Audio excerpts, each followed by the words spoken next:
My name is Victor Furman. Some call me The Voice. I've always been fascinated with human nature, spirituality, science, and the crossroads at which they meet. Join me now and we will explore these topics and so much more with fascinating guests, authors, and experts who will guide us to Destination Unlimited. In 1977, The Grand Illusion, an album by Styx, featured a song written by Tommy Shaw called Fooling Yourself. The lyric in part said, "You see the world through your cynical eyes. You're a troubled young man, I can tell. You've got it all in the palm of your hand, but your hand's wet with sweat, and your head needs a rest. And you're fooling yourself if you don't believe it. You're kidding yourself if you don't believe it. Why must you be such an angry young man when your future looks quite bright to me? How can there be such a sinister plan that could hide such a lamb, such a caring young man?" That lyric could have said young woman as well. And the album's title, The Grand Illusion, touches upon the lies we tell ourselves, generated by ego, that keep us in the illusion of separation from one another and from Source. How may we see beyond the illusion, the ego-based lies, and return to the truth of oneness and love? My guest this week on Destination Unlimited, Dr. Dana Morocco, traveled this very path and found that very answer. Dana is a writer, motivational speaker, singer-songwriter, and self-help stand-up comedian. She received a PhD in educational psychology from Purdue University, specializing in the theories of learning and motivation. She frequently speaks at churches and retreats across the Northeast, often in the form of musical skits mixed with lectures. She holds a weekly teaching spot on the spiritual radio A Course in Miracle Gather and performs original music with her band, Dr. Dana and the Infinite Patience. She joins me this week to discuss her new book, The Top 10 Lies We Tell Ourselves and How to Stop Believing Them. Please welcome to Destination Unlimited, Dr. Dana Morocco. Good afternoon, Dana. Hello. Thanks for inviting me. My pleasure. Thank you for joining us. And interesting, I love the name of your band. How'd you come up with that? Well, that was actually my music partner. I was hesitant to put my name first, because of that ego thing, but he insisted that it was just so funny we had to go with it. So he was happy to be an infinite patient, and people do seem to laugh at it. It's wonderful. So Dana, please share with us about your early path and how it began your spiritual journey. Yes, my early path I would describe now as an anti-spiritual path. I was raised Catholic and I just wasn't really taking to it. A lot of the messages I was hearing didn't seem all that loving, and I just didn't really like the feeling that I got when I went to church. And thankfully my family they did present it to me as a choice. And so I just kind of filed away in my mind that maybe there was a different way to look at things. But I also observed in myself that I wasn't a happy child. In fact, now when I think about my childhood, I feel like I would categorize it as feeling dead inside from some of my earliest memories. And so I was on a quest to heal from a very early age, but I was sure that it would have nothing to do with God, or at least God as I conceived of it. And so I turned to psychology, and I just was sure that if I just studied the right theory of mind, something would click, it would be a miraculous healing, and all would be well. And I just kept going with it all the way to the level of a PhD, and then I kind of reached the point where the professors were saying, okay, well, you're done now. You went as high as you can go. And I'm like, oh, there isn't more. But I was seeing positive effects from it, certainly. I was in therapy. That was helping too. But it wasn't the cure-all that I imagined it could be. Now, how did your venture into the music and entertainment world shape what happened? Yeah, well, there's things that I think with most people, there's like a practical side of the vision that you have for your life. And for me, that was, I could picture myself being a psychologist. And then there was like the dreamer way of picturing my life. And my dream was to be either a singer, actress, or stand-up comedian. But it's occurred to me lately that I confuse all of this. And so when I do teach spirituality, I combine elements of all those things. And I just did a presentation yesterday in Bethlehem, PA of all places, where I used props, and I did skits, and I sang, and I just think it's fun to teach that way. So I do kind of embrace, all those pieces of myself, even the ones that I thought I might have to give up or sacrifice for some reason. Interesting that all of those aspects that you talk about help to generate that brain chemistry that puts us into that conducive point to start receiving the message that you're trying to deliver. Exactly. Yeah. Now, what actions did you take to reinforce the lies that your ego was reinforcing? Well, the key for me really was not to set the psychology aside, but was to understand that I was missing a big piece of it, and that was the spiritual piece. So it wasn't until I had kind of my spiritual breakdown, which happened after the birth of my children. I had postpartum depression with both of them, and as I mentioned, I was a depressed child. So it was really putting the spiritual piece in play that allowed me to see the whole picture of how I could escape the ego and really get at it from its source, which is the piece that I was missing. And what was your dark night of the soul like? Well, for me, I remember it very clearly. I was around 40. And again, I had just had these 2 babies, and I was just wondering, well, why isn't this what everybody hopes and dreams? I've got the degree, I've got a husband and kids, and why am I not happy? I reached a point of desperation, and I remember, again, I was trying to reject the spiritual piece of it, but I remember that I did invite it in, but here's how I did it. I said, literally, if there's a higher power, which there probably isn't, then come save me, but you probably won't, and you'll have to do all the work because I'm not in a position to get to you. So that was how I asked. Wow. Yeah. And that worked, oddly enough. Yes, just that little bit of willingness. Talk about the reluctant prophet, the people who say, I know you're out there, but you're not out there, so you're not going to help me anyway, so who cares, and just sort of go on in your misery. Right. But that's a fascinating way that you came to that. Yes, it is, right? And I can laugh about it now. And like you mentioned, I think laughter does change the brain chemistry and create these openings, and that's really my whole path now, is to follow the joy right out of this nightmare that we seem to be having personally and collectively. Yeah. Now, when and how did you discover A Course in Miracles? Well, after I made that plea that I just told you about for help, I started with yoga. I think what happens is, I think A Course in Miracles is my path and was meant for me, but I think that I needed something a little bit more accessible. I needed something more accessible first. So it started with yoga. I just grabbed a yoga mat and thought, I'll just do some poses to get back in shape after having these children. And then there was this meditation piece. And in that, I discovered some of these, Eastern philosophies that I knew about, but hadn't really studied and certainly wasn't going to embrace.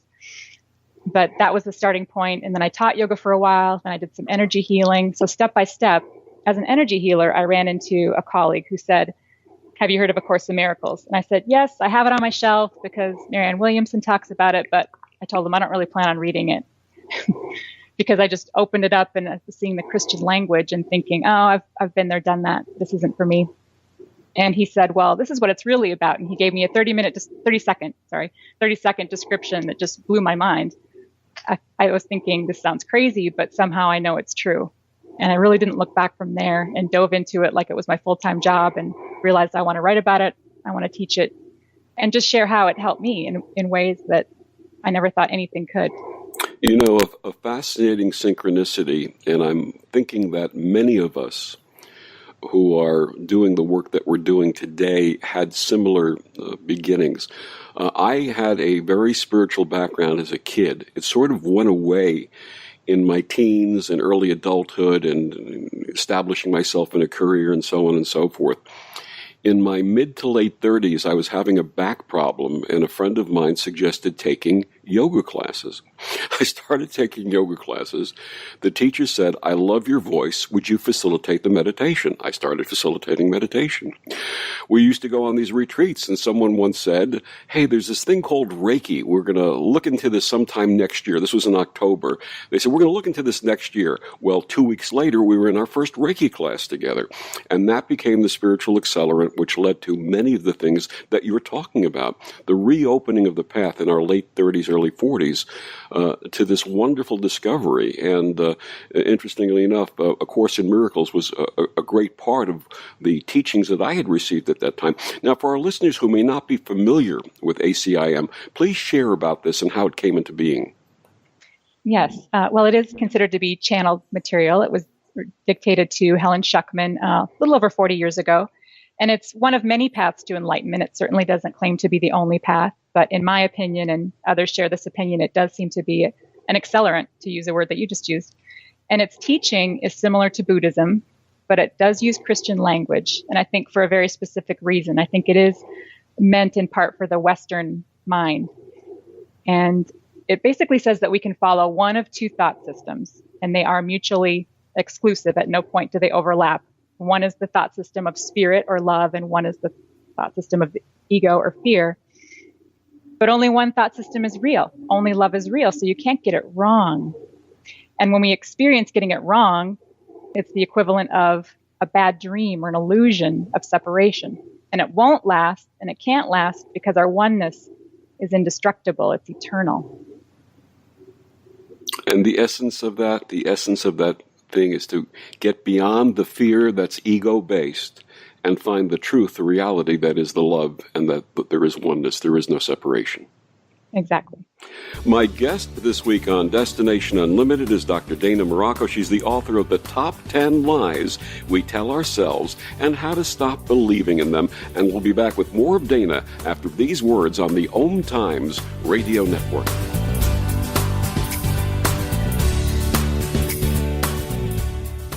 Om Times Magazine is one of the leading online content providers of positivity, wellness, and personal empowerment. A philanthropic organization, their net proceeds are funneled to support worldwide charity initiatives via Humanity Healing International. Through their commitment to creating community and providing conscious content, they aspire to uplift humanity on a global scale. Om Times, co-creating a more conscious lifestyle. Tune in to The Practical Intuitive, Mind, Body, Spirit for the Real World with me, host Robin Fritz, Mondays at 2 p.m. Pacific, 5 Eastern. I'll cover personal and business intuition, animal communication, mediumship, space clearing, past life regression, shamanic insights, energy healing, soul choice, and more, all to help you tap your own intuitive and healing skills. No ifs, ands, or buts. Adopt US Kids presents Multiple Choice Parenting. You've accidentally cut your daughter's bangs unevenly. Do you A, line things up a centimeter from her hairline? Man, oh man, oh man, oh man, oh man. No. Sweatbands are so hot right now. Everyone's wearing them. Like that basketball player and that other basketball player. B, get spiritual. Mom, where did all the mirrors go? A reflection could never capture our true selves. Huh? Beauty is within. C, look on the bright side. Less time blow drying, more time texting. Or D, show empathy. Mom, you really don't have Ta-da! Twinsies! I kinda love it. As a parent, there are no perfect answers. But you don't have to be perfect to be a perfect parent. Thousands of teens in foster care will love you just the same. For more information, contact You Gotta Believe at yougottabelieve.org. A public service announcement from the U.S. Department of Health and Human Services, Adopt U.S. Kids, and the Ad Council. Hamilton was adopted from a rescue in 2008. How could you not love him? Hamilton the Pug's adoption story started at a shelter. Visit theshelterpetproject.org to find a pet near you. Brought to you by Maddie's Fund, the Humane Society of the United States, and the Ad Council.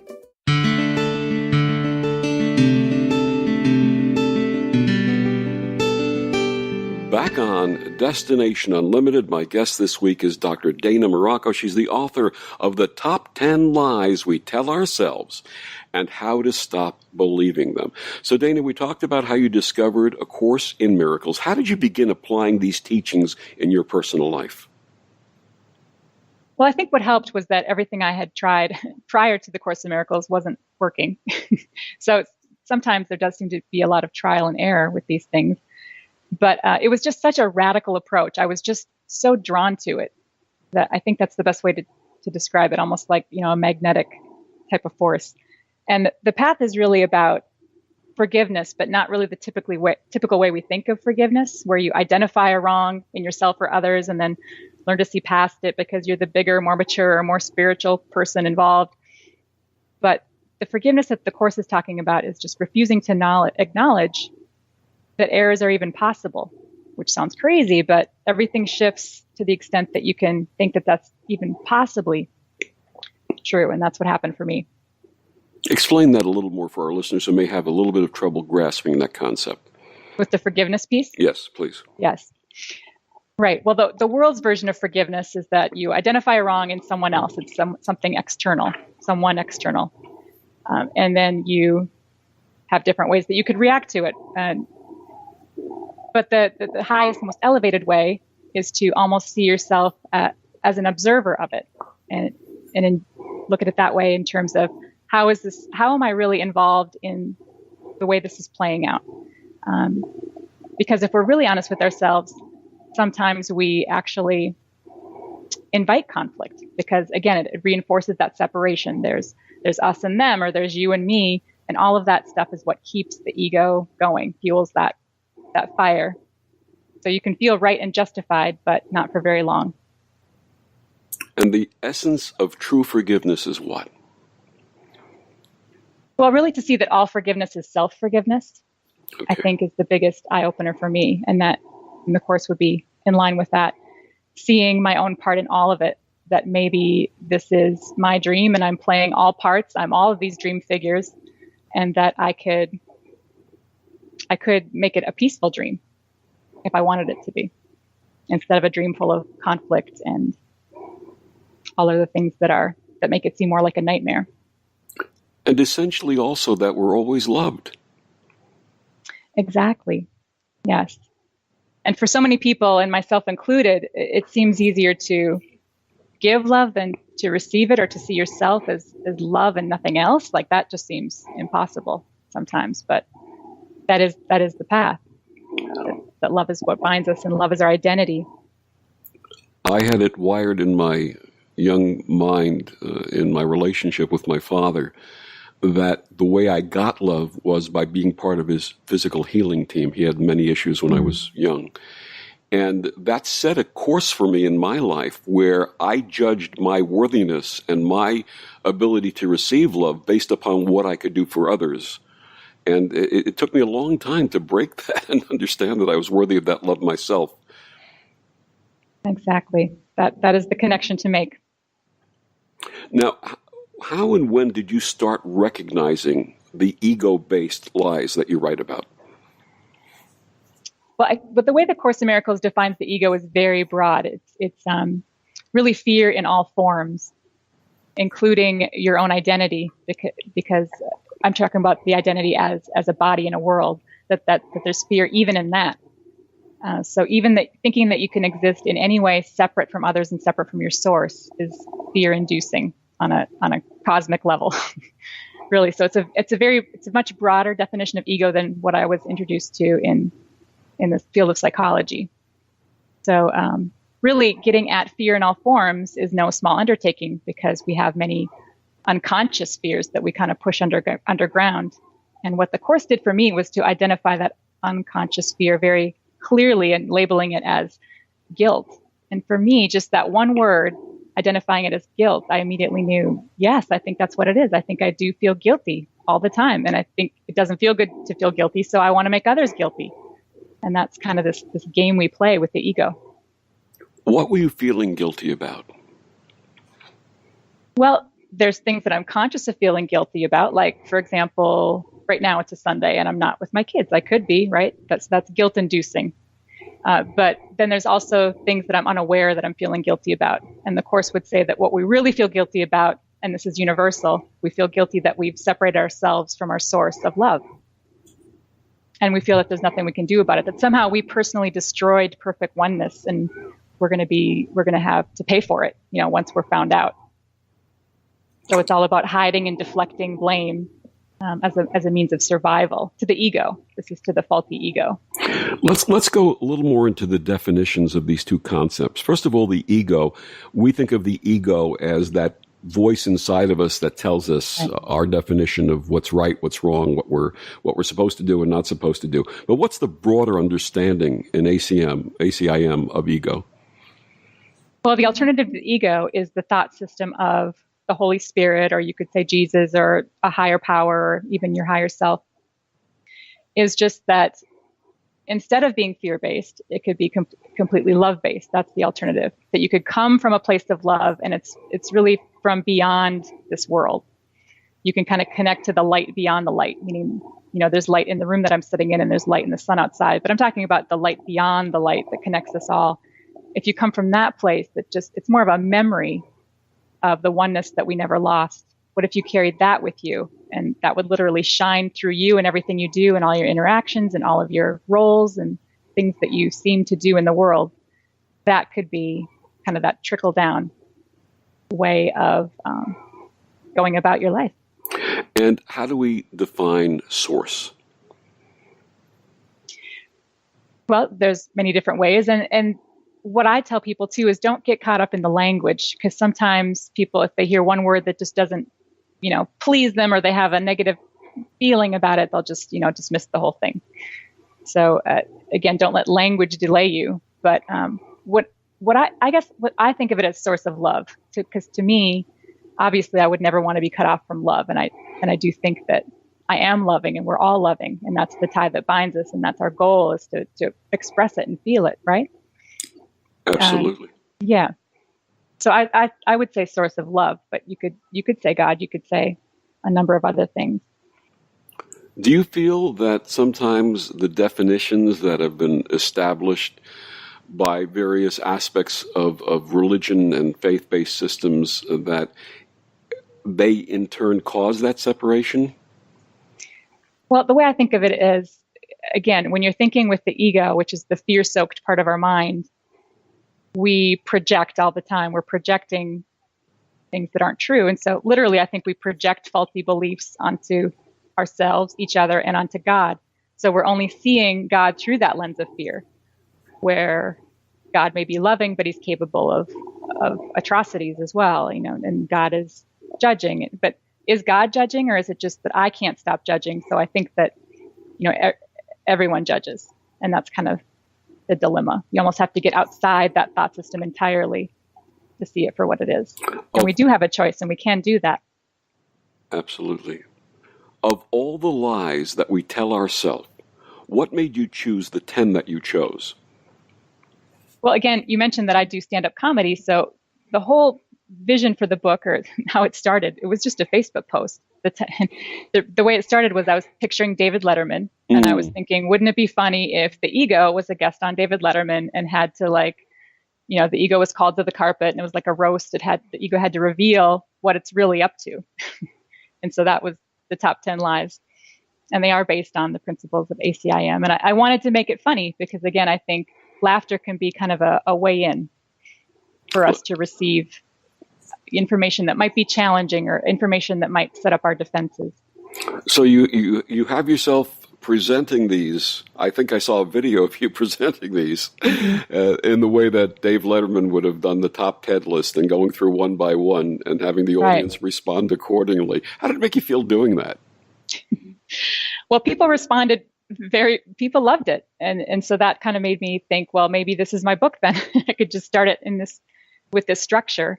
And then what I did with the book is each chapter is one of the lies, broken down, in a much more specific way. And they do all tie together and have some commonality. In fact, there's really just one lie.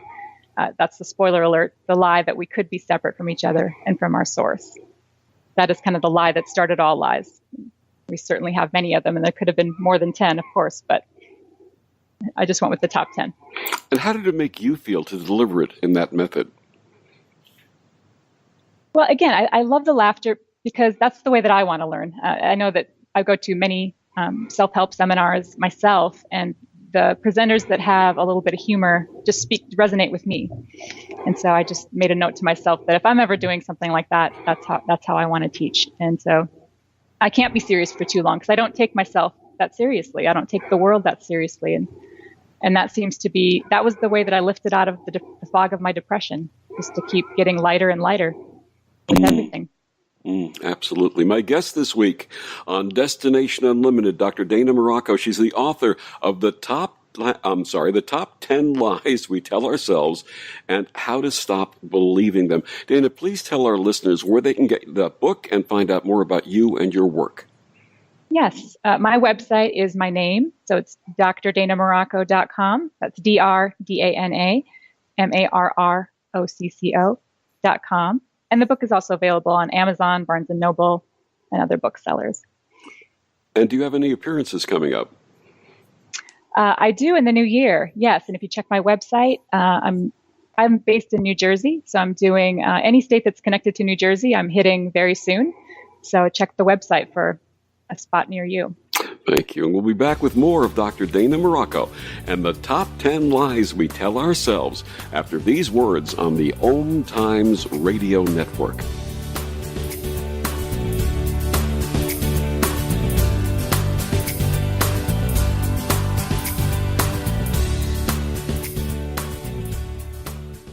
You're listening to OTR FM, part of the IOM Radio Network. Humanity Healing International is a small nonprofit with a big dream. Since 2007, HHI has been working tirelessly to bring help to communities with little or no hope. Our projects are not broad mandates, nor are they overnight solutions, but they bring the reassurance that no one is alone and that someone cares. To learn more, please visit humanityhealing.org. Humanity Healing is where your heart is. More than 24 million Americans have an autoimmune disorder, and that number continues to grow. I'm Sharon Saylor, and I'm one of those 24 million. To put that number in perspective, cancer affects about 9 million and heart disease up to 22 million. That's why I've brought together top experts and those thriving regardless of their diagnosis to bring you the latest, most up-to-date information. Join me, Sharon Saylor, Friday night, 7 p.m. Eastern, for the Autoimmune Hour on Life Interrupted Radio to find out how to live your life uninterrupted. Adopt US Kids presents What to Expect When You're Expecting. A teenager. Learning the lingo. Today I'm going to help parents translate teen slang. Now, when a teen says something is on fleek, it's exactly like saying, that's rad. It simply means that something is awesome or cool. Another one is totes. It's exactly like saying, totally, just shorter. As in, I totes love going to the mall with Becca. Another word you might hear is jelly. Jelly is a shorter, better way to say jealous. As in, Chloe, I am like so jelly of your unicorn phone case. You don't have to speak teen to be a perfect parent. Thousands of teens in foster care will think you're, rad, just the same. To learn more, visit adoptuskids.org. A public service announcement brought to you by the U.S. Department of Health and Human Services, Adopt U.S. Kids, and the Ad Council. Grab a cup of tea or a glass of wine and tune in for Inspired Conversations with publisher Linda Joy on Tuesdays at 2 p.m. Eastern. Linda creates sacred space for leading female luminaries, empowering authors, heart-centered female entrepreneurs, coaches, and healers. A soulful venue where guests openly share the fears and obstacles they've overcome, wisdom and lessons learned, and the personal journey that led them to the transformational work they do in the world. Inspired Conversations to empower you on your path to authentic, soulful living. Hi, this is Bill Maher. I can find humor in almost anything, but one thing I never laugh about is cruelty to animals. If you don't get the joke either, write People for the Ethical Treatment of Animals, 501 Front Street, Norfolk, Virginia, 23510.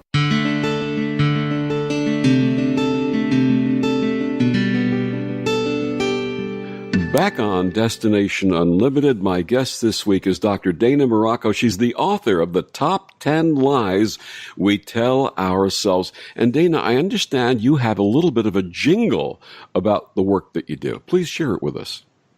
Yes, thank you. I do love to sing. So if it's been, too long without a song, I get kind of anxious. So thank you. And this is a holiday tune since we're entering the holiday season. And it's a tune you're familiar with. It's inspired by Irving Berlin, one of his classics, and you'll recognize it. And it's infused with the good news that life is but a dream, or a hologram, if you will. Happy hologram, happy hologram. When we laugh at our ego, our fears can't come true.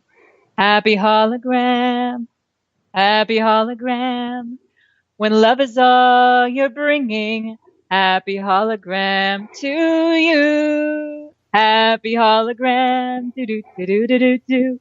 Happy hologram, do do do do do do do. We're all one in spirit. Happy hologram to you. That was absolutely beautiful, Dana. Thank you so much for sharing that with us. That was great. You're welcome. While you were singing it, I had this vision of the elves in Santa's shop, taking these special devices to break holograms and putting them into everybody's holiday stocking. I thought that was just the image that I got, but that was beautiful. And you have a lovely voice. Thank you very much for sharing that with us. So now, give us the top 10 countdown of the lies that we tell ourselves. I'm going to do it. Are you ready? I'm ready. Okay. Number 10, nothing is more important than being right. And of course, you always are. Absolutely. Number 9, there's not enough of anything to go around. So take your share by any means possible. Grab it now. Yeah. Number 8, chaos is business as usual. So get used to it. Oh, yeah. Number 7, there is someone out there who can finally complete you. So never stop searching. Yeah, that's true. Number 6, you must find a way to be truly unique or better than others because you are. Aren't we all? Number 5, you must attack first and often or risk being defeated. Oh, yeah, that's something we see in politics today. Absolutely. Go ahead. Number 4, the person who can hold a grudge the longest wins. So hang on tight.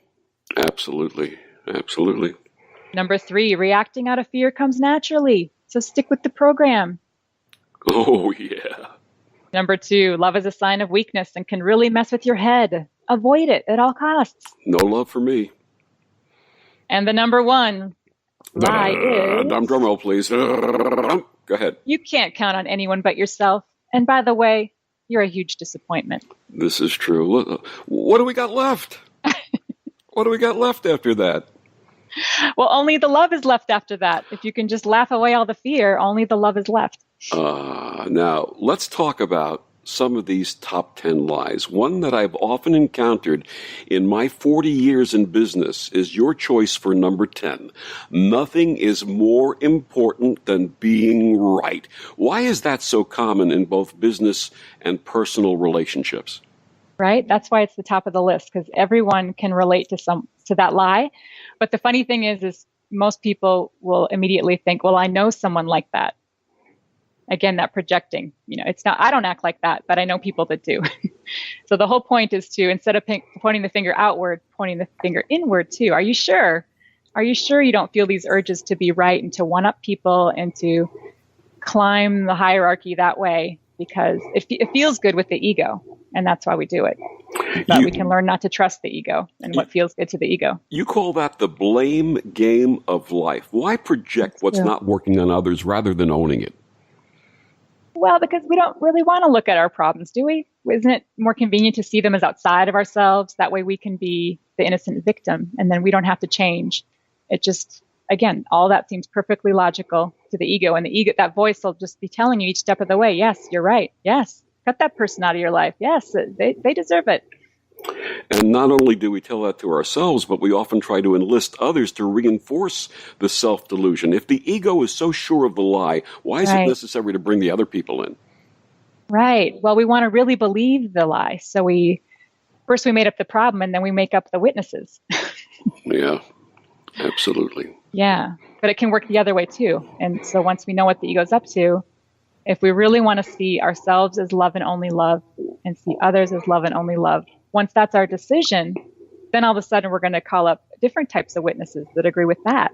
And that's just a much more fun way to go through life. Now, you offer a 24-hour challenge for each of the top 10 lies. What's the challenge for number 10? Let's see. I've got my book right here. How do we stop playing the blame game of life? Okay, so the challenge is you're meant to read just one chapter a day because we have some resistance to letting go of our lives. So I tried to just slow the process down so we can, get the most from each revelation. So for number 10, I say for today and today only, I'm willing to believe I might be wrong about absolutely everything. You can see where some resistance might come up there. But again, when we think with the ego, it's going to lead us down the wrong path, and there's no other way that it can go. The ego is not your friend. Can we get the entire Congress to practice that? Yes, right? And it always starts with our own decision. Absolutely. Absolutely. Right. Now, your number 5 lie seems to be prevalent, as we said, in today's political climate. You must attack first and often or risk being defeated. How do we return to civil discourse for the common good? And can we give our red and blue copies? Can we give out red and blue copies of A Course in Miracles? I'd be all in favor of that. Yes. But I think maybe what's happening in our, it does seem like things are getting worse when you look at the world, and you mentioned politics. But I think maybe, I think other healers have kind of reaching the same conclusion that maybe what we've kept underground and kept hidden is just all bubbling up to the surface now. So we can look at it and just say, oh, this is just not anything I buy into anymore. This is insanity. There has to be another way. So I think it's kind of like maybe a collective dark night of the soul, as you mentioned earlier, that we have our personal one as well. Have we elected this dark night of the soul? Is that what we're doing? Well, he might be our biggest savior in that sense of showing us the fear response, really, is the way I see it. He's in that fear response, and he plays it out perfectly for us every day to see just how fearful he is. And I think that's the key to seeing people with compassion, is to recognize, even though they can seem angry and a lot of other things, but to always understand that fear is underneath that. I think we can find compassion for anyone or anything that's experiencing fear. And ultimately, if we take the context of A Course in Miracles and what you're teaching, this is just a projection of ourselves, of our inner fear. Right. Of the lies that we tell ourselves every day. Right. I want to see it as outside myself, because then I'm not responsible. Right. Yeah. Yeah. Ownership is a difficult thing, isn't it? It sure is. Yes. Why don't we want to own stuff? Well, again, the ego will tell you never have to. It's never been your fault. It never will be. That kind of an urging. But if you really want to experience the freedom and the peace that is our natural state of mind, that is the way to do it. And peace of mind is no small thing. I mean, there's people that don't have it, I think, for even a second, that would want it more than anything. It's nothing to take for granted. And what happens when we take ownership of that? Well, yeah, the thing about ownership is the only way it worked for me was to see it as all or nothing. I'm either responsible for all of it or none of it. So the ego says it's none of it. And I think the correction for that is to temporarily say all of it. And what I mean by all of it is just the imagining of it all. Because I think we are imagining these, I call them dream figures. The world is the stage for the dream figures, and I'm kind of playing all parts at once, because I think there's only one of us appearing as many. So in that sense, I can heal the whole thing. I'm not sure if it was Plato, but I remember, this is going back, I'm out of college in many, many years, but I remember a thing called the parable of the cave. And the parable of the cave was that there were people who were sort of chained facing a wall, and they had a fire burning behind them, and reflected on the wall were shadows of distortion, of unreality. Is that what we're living in right now? Absolutely. I think that was brilliant that you brought that up. Yes. And how do we look beyond that? How do we see the truth rather than the reflection, the shadow? I think it's a very gradual process. I think for most people, it's just a gradual unlearning of what we thought what was real. I think we could do it in an instant if we had enough conviction to do that. And I think some people can.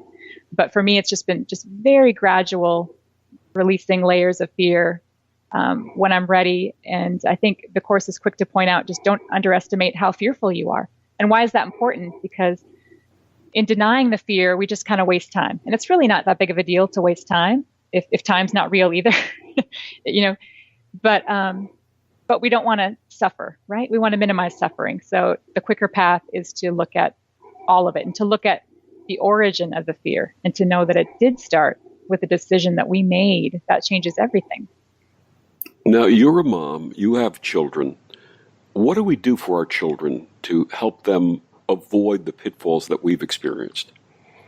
Right. Yeah, that's a great question. Well, I think the best thing we can do is just to be an example of love ourselves and our relationships, because they're certainly always watching, and they definitely, there's times when I plan out like a lesson that I want to tell them about, and they're listening, of course, but they're always just watching. But what do you actually do, Mom? How do you interact with people, strangers, loved ones, within the house, outside the house, everywhere I see you? How do you act? And so I just try to model a loving response more than anything. Show them, teach your children well. Right. Your parents' hell will slowly go by. My guest this week on Destination Unlimited, Dr. Dana Morocco. She's the author of The Top 10 Lies We Tell Ourselves and How to Stop Believing Them. We'll be back with more of Dana after these words on the Om Times Radio Network.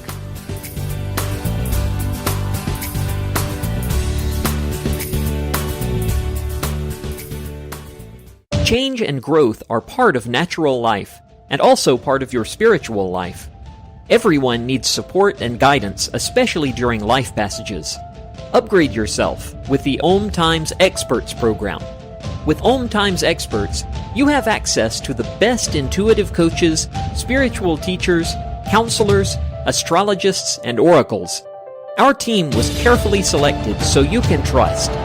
Find out more at experts.omtimes.com.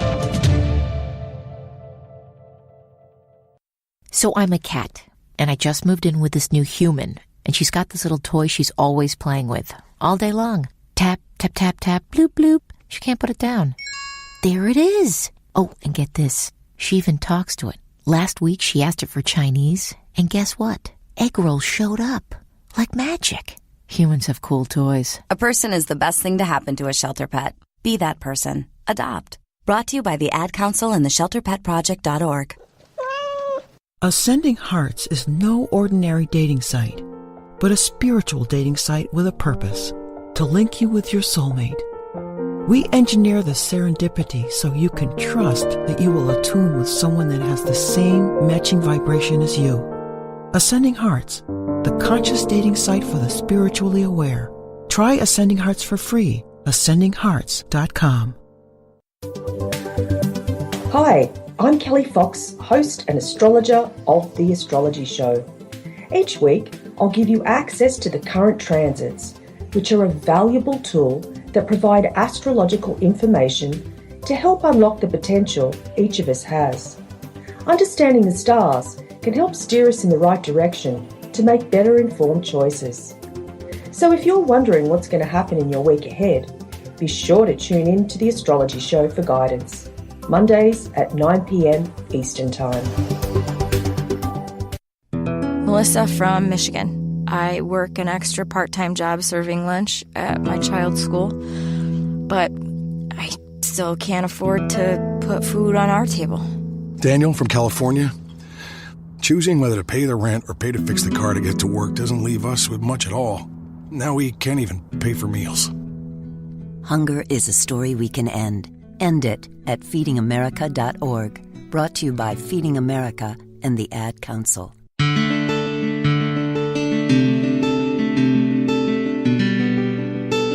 Back on Destination Unlimited, my guest this week is Dr. Dana Morocco. She's the author of The Top 10 Lies We Tell Ourselves and How to Stop Believing Them. Dana, do you have a favorite top 10 lie? Is there one that you really like? Oh, no one's ever asked me that. Probably the one about the grudges. The person who can hold a grudge the longest wins. So hang on tight. That one speaks to me, just in my observations. Now, that one causes damage to both family and personal relationships. Right. I mean, yes. Why is forgiveness so difficult and so essential? Right. Well, I think I see all forgiveness as self-forgiveness, and we don't want to let ourselves off the hook because there's a part of us that we've buried that feels we've done something so unspeakable, so unforgivable, that there's no going back. There's no changing it. It's a permanent state of doom and gloom. And yeah. I had a wonderful spiritual teacher who lost his wife and only child in the Holocaust before coming or after he was here. And people used to ask him, how can you be such a loving person after what happened to you? And he said, the one thing I will never do is hate. He said, because, and he paraphrased, I believe this was sent by someone else, hate is like taking poison and expecting the other person to die. That's so true. And forgiveness really is a gift for ourselves. It really doesn't even have anything to do with the other person that you think you're forgiving. It's an expression of self-love, really. Absolutely. Yeah. Have you seen the way that grudges have been so destructive to families in your practice? I have, yeah. And I think the flip side of that is that, if you're willing to subscribe to the fact that we're here to learn or unlearn what doesn't serve us, then you could either think of as a crisis like that as something that's harmful or something that can be healing. I think we always have that choice to see a circumstance as harming me or an opportunity to heal. So again, sometimes those chasms can be, again, like we mentioned, laughter can kind of shake things up and be a catalyst for healing. Sometimes, it can be the other way too. And something that seems so very hurtful and damaging can just be the transformative, catalyst as well. And what is your 24-hour program to dispel the grudge-holding lie? All right. I'm almost there. It's for today and today only. I'm willing to believe that my power is unlimited and extends beyond what I can see. And what I'm referring to there is just that when you hold on to a grudge, especially when you feel like a victim, you feel powerless, but you don't realize that you're using your power to feel powerless. So why not just step that back and just realize that I had the power to create this, and of course I have the power to be beyond it and heal it. So it really relates to the concept that energy is energy, and it's intention that creates positivity or negativity. I would agree. Yes. Intention is so important in this life, isn't it? Definitely. Yes. How do you talk to people about intention? How do you explain that to them? I think the word I usually use is just to see yourself as a decision maker. You always have a decision to which teacher am I going to follow right now? Am I going to let the ego is kind of our default setting. When we don't even know we've made a choice, chances are we've chosen the ego. And sometimes we even know we're choosing it, but we don't, there seems to be a payoff to stick with it. But just always seeing yourself as a decision maker. Am I going to follow the ego? I know where it's going to end up. It might seem to be on my side for a while and things are going my way, but I know it's going to fall apart. Or do I want something completely different and choose to follow the voice of love, where everything can just naturally fall into place it can be just like an effortless flow. Why am I struggling unnecessarily is kind of the point. Yes. What does the voice of love sound like? How does it differ from the voice of fear? Right. The voice of fear, I know I'm listening to the ego. Well, first of all, anytime you have a loss of peace moment, you're following ego, however that shows up for you. But when the voice of the ego, it often speaks first and loudest, and it's very harsh, and it always tries to convince you that there's urgent action that needs to be taken. There's often a story involved, and the details of the story are very important. That's ego-based as well. And sometimes when I feel like I'm not getting any guidance at all, that's the ego. That's just the part of me that wants to cut myself off from the very guidance that could help me. Okay. Whereas the voice of love, I would say, almost doesn't even feel like a voice to me, more just a feeling of just acceptance of that things are perfectly fine as they are right now, with no interference from me or anyone. Just kind of a feeling of continuous peace. Is that to you a feeling of perfection almost? Completion?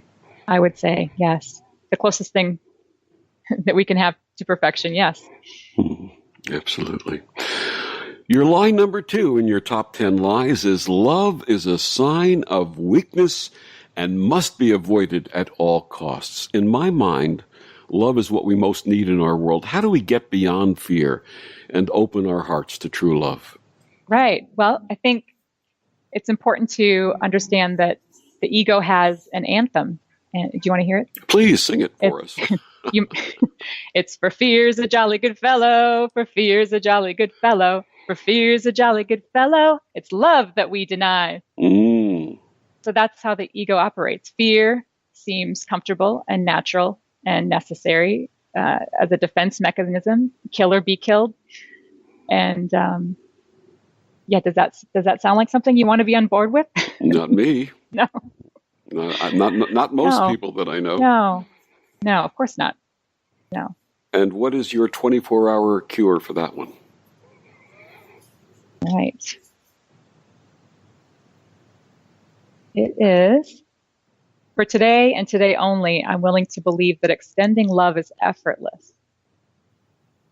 And if you think about it, it really is. Right. I think it's so much easier to love than it is to hate, isn't it? It is. And the ego's version of love always involves some type of sacrifice. I'll do this for you, even though it's not serving me or what I want, but I'm going to be loving and give this to you. You understand what I'm saying? So there's separation involved in that view of it too. And fear. Absolutely. Now, we talked about this. Humor and laughter are integral to your path. How do you incorporate these during your presentations? You gave us some examples. Give us some more. Well, I try to go no more than 10 minutes without laughter. And that's just for my own, heal or heal yourself. If I'm going to stay in the space of conveying how to be loving, I just want to be laughing all the time, to be honest with you. But I know that people do want to hear me speak in between the laughter. So but basically laughter is the guiding force. Give us an example of some of the stuff that you do. Well, to open my workshop yesterday, as I mentioned, I love to sing and write parodies, really. So my favorite movie is The Sound of Music. So I thought it'd be fun to do a mashup of that whole soundtrack, rewriting some of the lyrics to make them tell the story of A Course in Miracles. So the lonely goat herd is now the lonely ego, and a problem like Maria is now a problem like the ego, and etc. I went through the entire soundtrack. So each song had different props, and it might be losing something in translation without actually singing it, but you get the idea. I get the idea. Do you ever do one-liners like "Take my ego, please"? No, but I'm going to write that down. That's good. Do I have to pay you for that? No, you don't. Okay, good. Because you actually gave it to me, so it's okay. It's what they call that. It's universal ownership. That's sure. fine with that. Got it. What would you like readers to take away from the top 10 lies we tell ourselves? Okay, well, I've got 4 steps to fearless freedom. Are you ready? Go ahead. So I thought it'd be fun to just repurpose the word fear. So now the word fear is the way out. So the F is just forgive yourself for losing your peace, because it's going to happen. The E is, exit that voice of fear. The A is to accept the voice of love. And the R is just, that happens automatically, realizing that love was your only option all along. So just enjoy. Absolutely. That's beautiful. Thank you. What's next for Dana Morocco? I don't know. I'm so excited to find out. You did say you had some activities coming up next year. Please share what they're going to be. Yes. Well, I'm touring the tri-state area. I'm speaking from my base in New Jersey. And I do a lot of online things as well, just to be accessible to everyone. I'm involved in the Miracle Share conference coming up in January, which anyone can get on board with that and hear myself and other Course in Miracles teachers. Where is that going to be held? You can get information on it already, I think, from the Miracle Share website. It's an online virtual conference. Okay, Miracle Share website. Is there a URL for that? Probably, but I'm not going to get it just right. Not a problem. So Miracle Share. Okay, Miracle Share. Go ahead. Oh, and then I have my weekly radio show, as you mentioned at the opening, which is on acimgather.org. You can find me there. And my spot is every Wednesday from 9:30 to 10 a.m. Eastern is my time slot. It's called On Course with Dr. Dana. And I do sing in every episode and use my cowbell as well. After years of studying the cowbell, I've perfected it. We need more cowbell in our lives today. Give me more of that cowbell. I have to hear more cowbell. Wonderful. Exactly. It's my symbol of joy. That's absolutely. Her name is Dr. Dana Morocco. She's the author of The Top 10 Lies We Tell Ourselves and How to Stop Believing Them. Dana, one more time, where can listeners get your book and find out more about you? My website is drdanamorocco.com. And the book? The book is The Top 10 Lies We Tell Ourselves and How to Stop Living Them, available on Amazon, Barnes & Noble, and other booksellers. And if you still have a local bookstore, God bless you, and please visit your local bookstore and get Dr. Dana Morocco's book, The Top 10 Lies We Tell Ourselves. Dana, this has been absolutely delightful, and the first time I've had a guest sing, so thank you so much for that. You're welcome. Thank you. And thank you for joining us on Destination Unlimited. I'm Victor the Voice Furman. Have a wonderful week.